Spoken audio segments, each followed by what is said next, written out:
good. You're here. What day is it today? I can't figure out what day it is. The past week and a half. Know. It's Thursday. It's a Thursday today. Today is a Thursday. It's our first official show back. Happy New Year. Simone is in for Annette. Here's what we're working on this morning. Niagara Falls Fire and Emergency Services, they were dispatched to a fire at a historical building. Ontario will be seeing new laws and regulations starting this year. Oh, big night at the World Juniors. Big day at the World Juniors in Ottawa. Canada is taking on Czechia in the quarterfinals.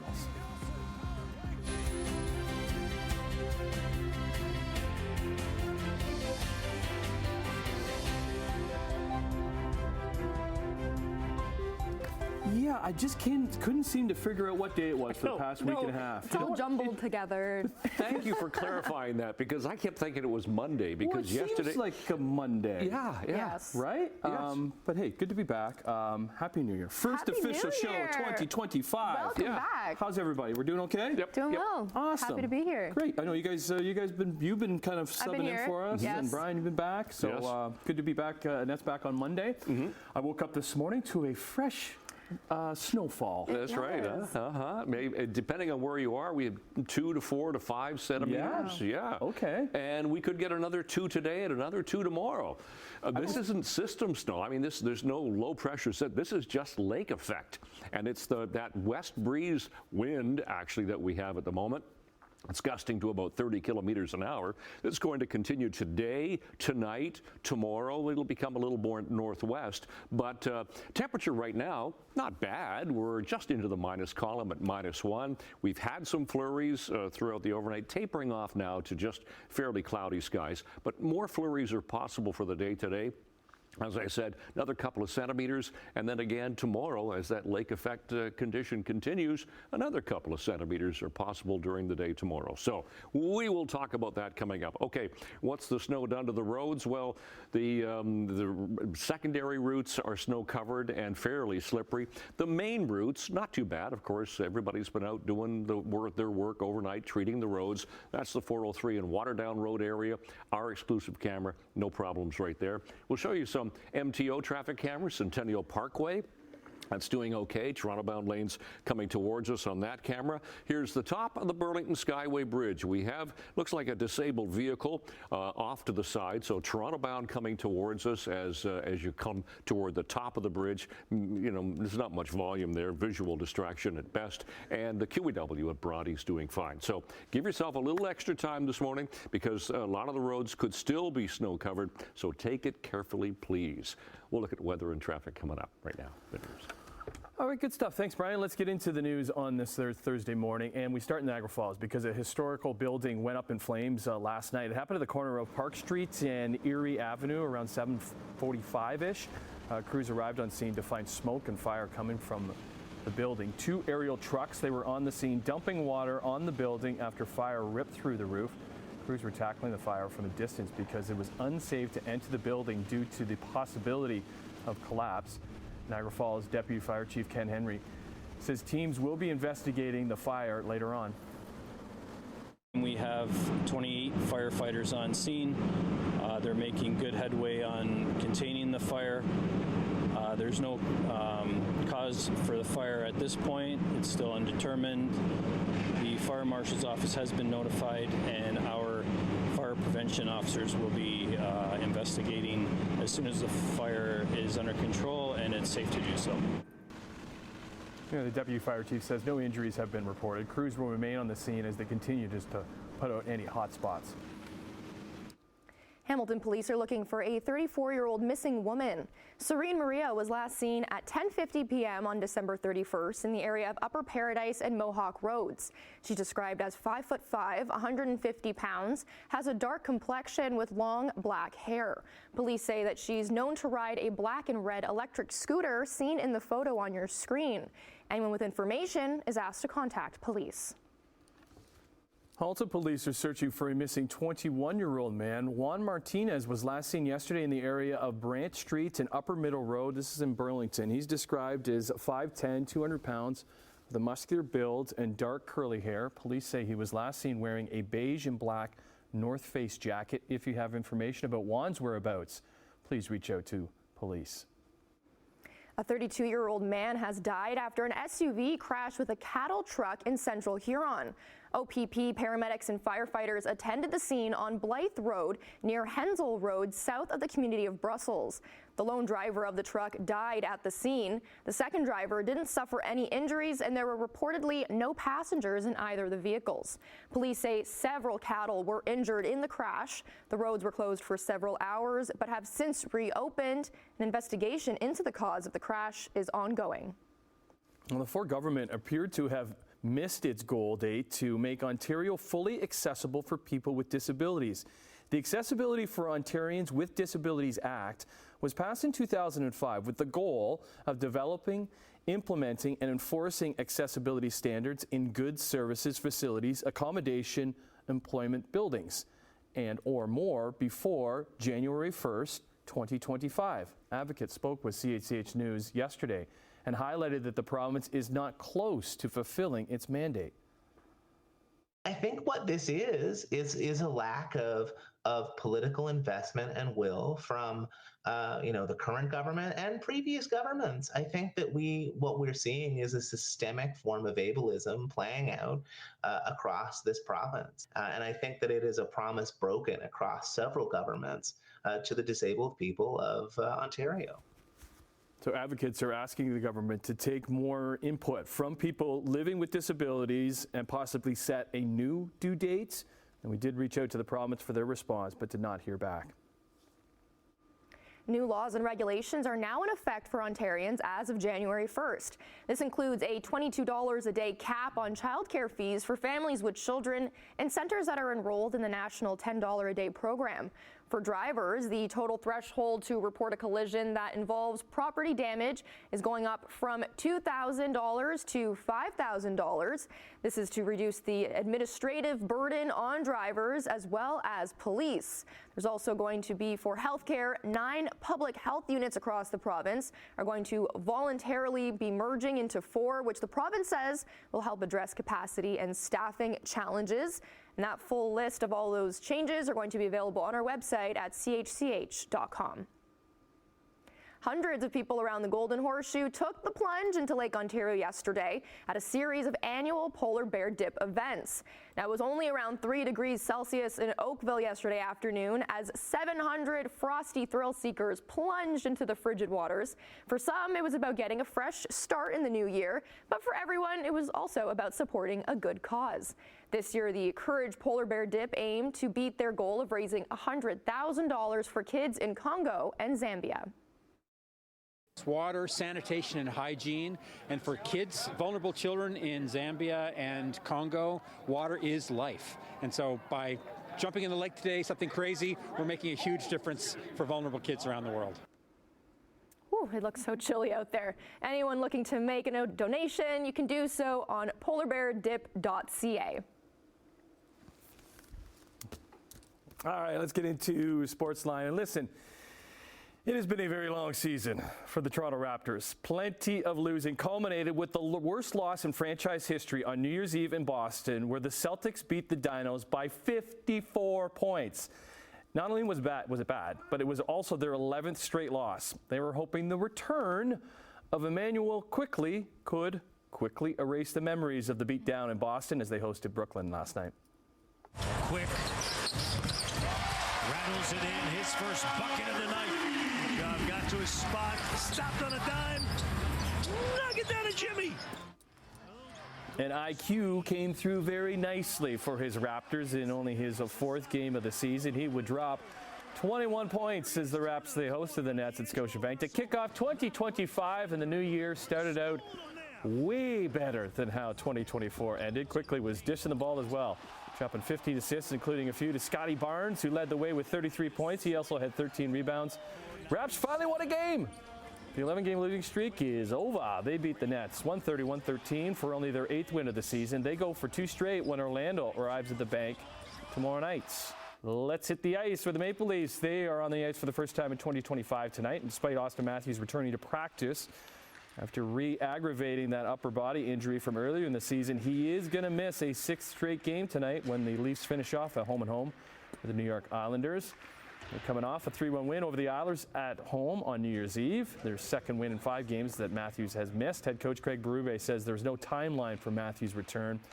We'll hear from Austin coming up next hour in Sportsline. But let's go to Ottawa because it is quarterfinal day at the World Juniors in the nation's capital. Canada will try and rebound from a very subpar performance thus far at this year's tournament.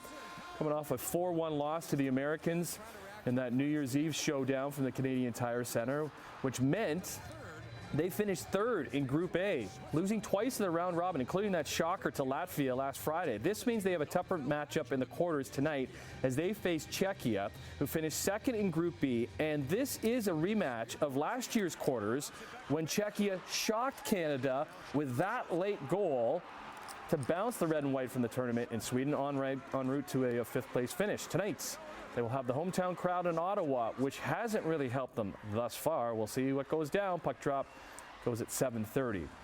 All right, let's go stateside. And despite the postponement of the Sugar Bowl in New Orleans because of the deadly truck attack, there was plenty of college football action on New Year's Day, including the Rose Bowl featuring top-ranked and undefeated Oregon up against Ohio State, who stomped all over the Ducks. They are undefeated no longer. This one wasn't even close. 6th-ranked Ohio State went out in front 34-0, then cruised in the semifinals of the playoffs. A 41-21 win. They will now play Texas, as Texas was barely able to take down Arizona State in the Peach Bowl. Well, they could have won it in regular time, but that one, missed field goal, forced overtime with no time left, and eventually double overtime before the Longhorns would squeeze out a 39-31 win in a classic football game, setting up a date with Ohio State next Friday in the Cotton Bowl, the Sugar Bowl between the 5th-ranked Notre Dame Fighting Irish and the 2nd-ranked Georgia Bulldogs. It will happen this afternoon from the Superdome in New Orleans after the postponement yesterday. There we are on the button, 12 minutes after 6 o'clock, second day of the new year. You got to get used to putting 2025 on everything that you write or type now. Looking at traffic, let's start there. Here's the 403 and Waterdown Road. Really nothing to show you there. Hamilton area, we're doing fine. The majors, anyhow. Secondary routes could still be slushy, snow-covered. Be really careful this morning. We have had the snow. Let's go to some MTO traffic cameras. I want to show you this. We do have one minor problem. Looks like a disabled truck at the top of the Burlington Skyway Bridge. So Toronto-bound lanes are coming towards us on this shot, and everybody's got to squeeze away from it over to the left, but the volume is light, so nothing there. Here's the QEW in 405. Not a lot of snow through Niagara. Didn't get what we got. Then, of course, just Skyway Bridge. That's Bronte Road. Looks pretty good right there. Lorne Park, all the way through 403 at Burnham Thorpe. Nothing really happening. No major problems right now on the roads. Temperature at the moment. We've just fallen a degree. We're now sitting at -2. Winds this morning are fairly strong. They were strong yesterday, strong again today. West-southwest 18 to 30. That makes it feel like -7. It is mostly cloudy, and it's those winds that are giving us the snow. It's the snow squall situation that we have right now. There you can see the bands coming off Lake Huron, Georgian Bay, the other lakes as well around us. So no systems giving us the snow. That's just wind-driven. We have a low-pressure system to the south of us, but it's not really going to bother us. We're going to continue to get those winds coming off the lakes for the next couple of days. So today, temperatures 0 to -2 to -3 for Brantford. A little bit of sun is possible, and then we're going to get a little bit more snow for the afternoon, maybe a couple of centimeters. Tonight, temperatures anywhere from -3 to -6 degrees. Where you are, of course, dependent. We'll get some flurry activity, particularly in the evening. And then tomorrow, once again, another couple of centimeters possible. Temperatures anywhere from 0 to -2 for the day tomorrow. And that northwest wind will be fairly strong again for the day tomorrow. So stepping out the door, second morning of January, mostly cloudy. It is windy. Our temperature right now, -2, wind chill of -7. We'll look long range coming up. Simone, Tim. Okay, off and running in our first show of 2025. We're going to say good morning, Louis Butko. He was filling in for me. Now he's filling in for Emily for a little chit chat. We'll see what he has coming up. Also in business news, the New York Stock Exchange to close in honor the late former president Jimmy Carter. We'll get to that and other biz news in 2. Well, there's Big Lou on the other side. What's going on, pal? Not much, man. Happy New Year to you. Great to see you back. Yeah. Coming up in Chit Chat, new year, new Instagram account for the Duchess of Sussex. That's Meghan Markle. So we'll show you her first post in more than 5 years on the platform. Wallace and Gromit. They're back in a new full-length movie. They've been around more than 35 years. I can see out of the corner of my eye, Brian is very excited about this. So we'll have the trailer for that coming up. And later this morning, we'll chat about some of our New Year's resolutions. So we might have to get Brian involved in our chit chat because I do not know what Wallace and Gromit is. You know what Wallace and Gromit is? No. The claymation and the dog and the... Simone even knows this, Tim? I watched Come Wallace and on. Gromit. Wow. Come on, Tim. You guys sit down and watch it with the kids. No, they're not watching claymation stuff, I can tell you that. Cool. Good to have you, Lou. We'll see you in a bit over that big red couch over there. All right, into business news right now, and Canadian dollar down, as that's been the trend for the past little while, sitting at 69 cents U.S. Gold up over $6, 26.4740 an ounce. Crude oil up 75 cents, 72.51 a barrel. Off to Europe. Hey, Europe, how you doing? 2025. Happy New Year. Markets down in London, up in Frankfurt, and down in Paris. And over in Asia, markets were unchanged in Tokyo, but huge drops in Shanghai and Hong Kong. And in North American markets, the TSX went up 107 points, while the Dow Jones dropped 29 and NASDAQ dropped 175 points. They were closed yesterday. The U.S. stock markets will close next Thursday in honor of former President Jimmy Carter, continuing a long-held Wall Street tradition in mourning the nation's leaders.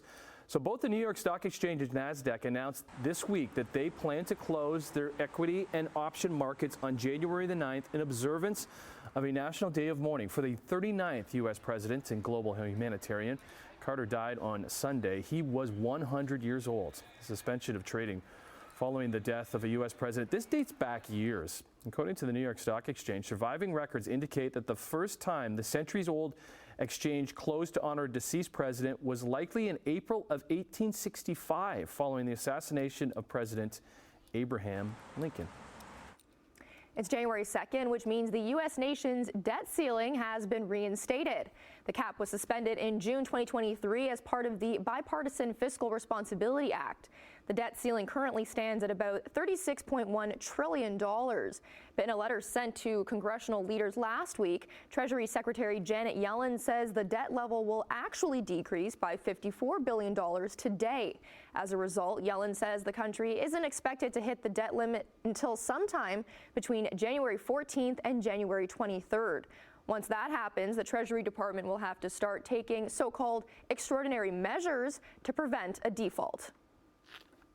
There's a new report out there that says Canada's 100 highest paid chief executive officers earned an average of $13.2 million each in 2023 in salaries and other forms of compensation like share-based awards and bonuses. The Canadian Centre for Policy Alternatives say that it's the third biggest year for CEOs' pay since it began tracking this back in 2007. So after 2021 and 2022 broke records, the annual report says 100 top-paid CEOs earned an average 210 times more than the average worker did in 2023. The highest-paid Canadian CEO was Patrick Duvaigy of GFL Environment Incorporated, who made $68.5 million in total compensation.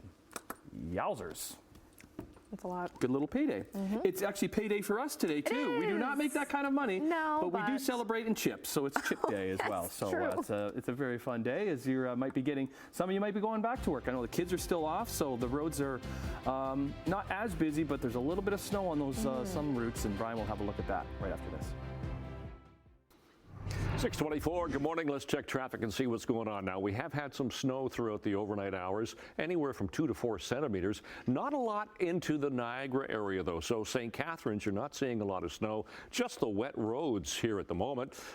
Centennial Parkway still looking pretty good. Well, I want to check this. Yes, we do have some emergency vehicles now that have come up behind this disabled truck, as you can see. Now, it's blocking the right shoulder and the right lane now, so everybody's got to squeeze over to the left going to Toronto bound coming up the Burlington Skyway Bridge. So that is one problem that we have right there. Otherwise, there's not a lot going on. Flipping through some of our cameras, everything looks pretty good so far this morning. So take it carefully. As I said, secondary routes could still be snow covered and slippery. Main routes have been treated and they're just kind of slushy and wet. Temperature at the moment, Hamilton's temperature is fluctuating a little bit right now. We're -1. Wind chill about -7, same for Mississauga, 0 for Grimsby, and Toronto right now is sitting on the plus side.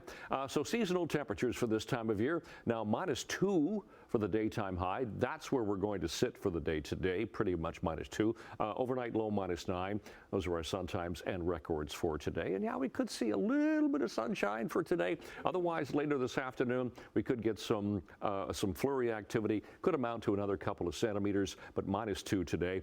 -5 tonight, wind chill -12. Tomorrow, again, another couple of centimeters. A little bit of sunshine, but flurries, -2. A little bit chillier for Saturday and Sunday. Both days cloudy with flurries and -4, -5 Monday, and then we're back up to -4 for Tuesday into Wednesday. That is your forecast. Simone, Tim. Okay, thanks, Brian. I like this. There's already been many babies born in Yes, 2025, so far. and any that will be born this year and going forward, they're going to be the first of a new generation, Generation Beta. And members of Gen Beta will be born between the years of 2025 and 2039, according to Australian social researcher Mark McCrindle. They'll be the children of younger millennials and older members of Gen Z.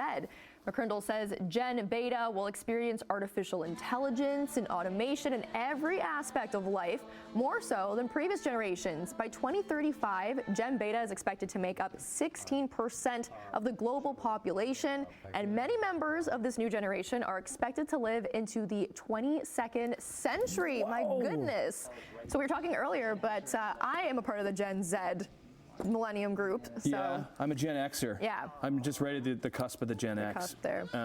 That's crazy. 22nd century. Well, but just think, like, the babies that are being born, like, the world that they're coming into is going to be a totally different world than Totally different. that we're experiencing, because we're talking AI and the changes with AI Yeah. and just like Just the technology. The difference in age between us, though, too, but like we still have similar interests. But Yeah. you know a lot cooler things than I know. Yeah, I also got a phone. I was like, my dad would always be like, I got a phone when I was 30. And I'm like, well, Totally. that's when they came out. I'm like the same age as your Yeah. dad. That's when I got a phone. Anyway, so glad that you're here. First show of 2025. It's good to be back in the mix. A fair amount going on, including some snowfall. Brian has a look at that for you. Coming up after the break.